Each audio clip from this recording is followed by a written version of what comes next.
Okay, so let's go over step one of what is expected from you, the owner, the handler. Okay, first things first, I want to talk about leadership. We've talked about this a bit in the past, but for anyone who hasn't heard this rant from me, we need to be a leader for our dog. Reese will take the lead if you fail to step in as the leader.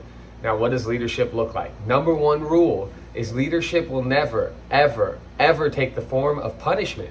Okay? We don't hit the dog, we don't thrash the dog, and we definitely don't lose our cool with the dog. This one has a few subcategories, right? We don't want to lose our cool with the dog. Dogs can be annoying. They can be over insistent on things, right? We do not want to lose our cool with the dog. That comes in two forms. One, we need to pick our battles. Maybe the dog is barking a little bit. We're not going to get involved with that barking unless it becomes something that we think is a problem for the dog, right? Is the dog actually barking because they're in need? Or is the dog being, are they stuck in a loop? Are they stuck in a feedback loop that is just giving them negative results? Pick your battles, okay? Because you don't want to step in and try to get the dog to do something and be compliant, and then as they refuse you or have an issue, right? You don't want them to see you lose your cool. That's not going to help. So pick your battles, right? Picking your battles will allow you to understand what your dog needs. It will allow you to get better results so that when you do address your dog, they're paying attention like they should be. They're responding and being compliant like they should be. But pick your battles. Your dog is a living thing. It is not a robot. And as we continue down the line of training, you'll understand the difference between compliancy and like this robotic idea we have of dogs. Your dog might not comply all the time, but that doesn't mean it's not a compliant dog. It could be misunderstanding you. It could be confused what you want. Now, there's a possibility that it is giving you an outright refusal, in which case we will apply something like the no command.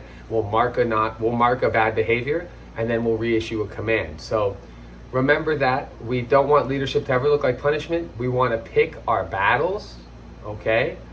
And we want to remain calm.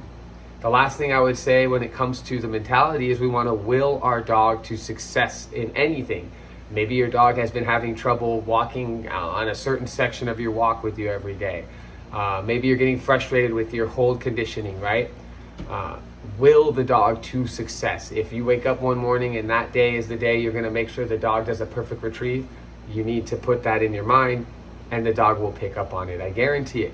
So that is the main thing we want to focus on with regards to leadership, okay?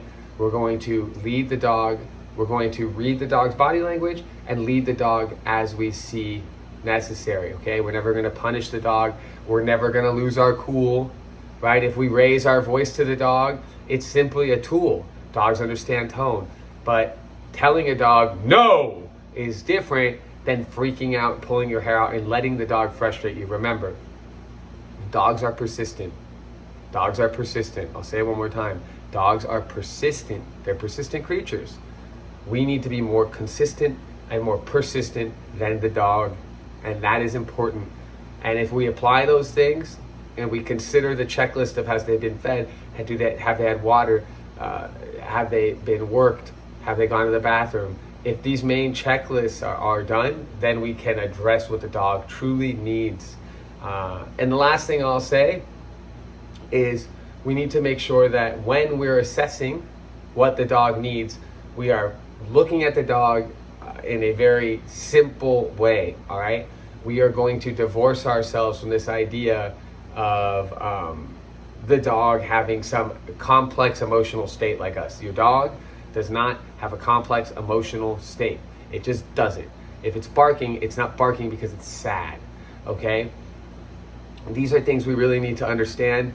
It will help us not to create a narrative around what is happening. If your dog comes back and is interacting with another dog in your home, we need to be looking at physically observable, clearly observable physical traits, right? The dog is leaning into the other dog. The dog is putting its head over the other dog, right? Dominating it. The dog is sitting tentatively and turning away or ducking down or tucking its tail. These are observable behaviors. And those are the things that we want to use to assess the situation. when my dog sees another dog, they start they start shaking their tail uncontrollably, getting happy feet, and they jump up on everyone. Okay, that is all they're doing. It is not that they are so excited to make a new friend. Don't put human narratives on your dog's physical actions. Observe those physical actions, right? Which we just went over. Reading the dog. Read the dog's body language. Lead the dog through that excitement and understand the difference between creating a human style narrative and just observing the dog's physical actions and behavior, things that you would bet your life on, okay? It's not a Disney character. We're not going to do the Disney dog thing. We're not going to over concern ourselves with the emotional state of the animal. That's the toughest part of leadership, and I know that's going to be difficult for some owners. You need to let go of that. You need to let go of that. It's not going to serve you with this animal, okay? So watch this again, review that stuff, and understand the mentality is hard to shift. It's harder than the work is going to be easy. The obedience is going to be easy. But in my experience professionally, I find that the mentality shift is very difficult for some people to get on board with. So watch this over 3-4 times if that's what it takes. But remember, we're not going to apply our human emotions to the dog, okay? We're not going to do that. We're going to stay steady, consistent, right? We're going to keep a long view, and we're going to just rinse, repeat. If your dog's not good at a certain sequence when they go back, don't worry, they learned it, they know it, they just want you to lead them through it. Rinse, repeat, get repetitions, kennel the dog and get repetitions. Keep getting better at it. As you get better, your dog will pick up on it and you'll just see more and more increased success, okay?